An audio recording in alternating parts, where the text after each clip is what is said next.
Bonjour, ce soir, nous serons la veille du 22 Shvat, et donc le 22 Shvat, c'est la Iloula de la rabbinite Chaya Mushka, qui est la petite fille du Rabbi Arashab, la fille du Rabbi Yosef Yitzhak et la femme du Rabbi Melech HaMashiach.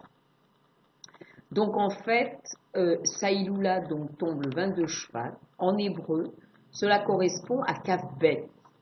Et si on inverse les lettres, Kavbet, ça fait Becha. Et le Rabbi nous dit dans la Sira, Becha Ivarer Israël. Ça veut dire qu'en fait, que par toi sera béni Israël. Ça veut dire que tout le peuple juif est béni par la rabbinite Chaya Mushka, et particulièrement les femmes et les jeunes filles d'Israël. Et tout cela, nous dit le Rabbi, à l'infini. Quel enseignement pouvons-nous tirer du 22 Shvat? Les 10 commandements sont liés au monde qui a été créé avec les 10 paroles, les Asara Mahamarot. Et le 11, qui est Anochi, qui est donc l'essence d'Akadosh Baruch Hu, est au-delà du monde. Mais ce niveau n'est pas resté dans le monde. Il n'est resté que le niveau du 10. Le travail de notre génération est de faire entrer le 11, qui est au-delà du monde, qui est le 10. Dans le monde qui est le 10, pardon. Pour comprendre notre travail dans le monde, afin de le préparer au dévoilement du 11, le Rabbi nous explique qu'il y avait besoin de 3 étapes qui sont toutes liées au Rabbi Yosef Yitzhak, qui est le chef de la génération. La première étape était de purifier le monde pour qu'il soit prêt à recevoir le dévoilement du 11, bien que le monde soit resté au niveau du 10. Et ce travail a été terminé le 10 Shvat 1950, le jour du départ de ce monde du Rabbi Yosef Yitzhak.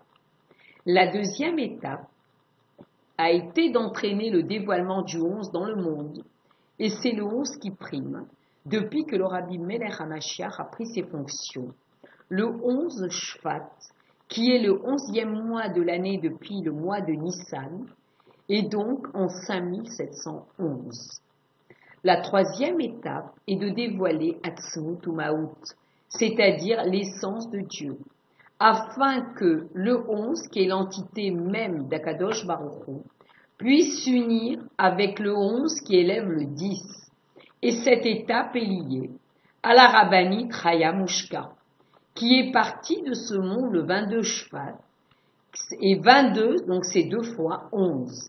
Et c'est lié avec le dévoilement de l'essence de Dieu. La rabbinite Chaya Mushka est la perfection même.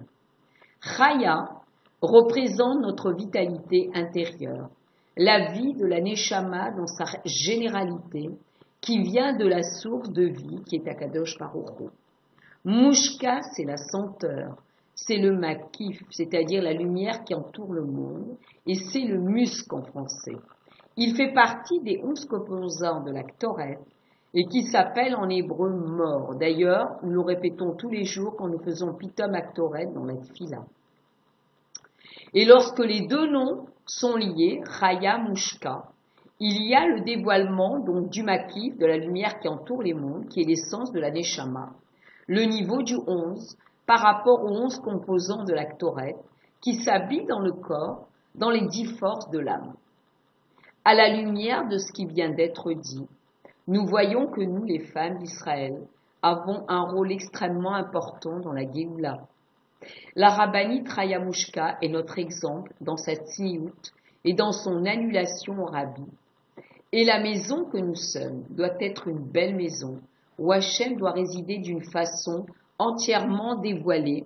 Et comme le Rabbi Melech HaMashiach l'a dit, le Yesh Hanivra et le Yesh Amiti. Cela veut dire qu'en fait la véritable existence est Akadosh Baruch Hu, c'est le Hanod Milvado. Nous n'avons aucune réalité propre si ce n'est notre entité divine. Et lorsque une question a été posée à la rabbinite Chaya Mushka, quel est le meilleur moment de votre vie? Elle a répondu, c'est maintenant. Vivons intensément le présent, car Mashiach, c'est maintenant. Yehi Adonenu Morenu Verabenu Melech HaMashiach Leolam Vaed.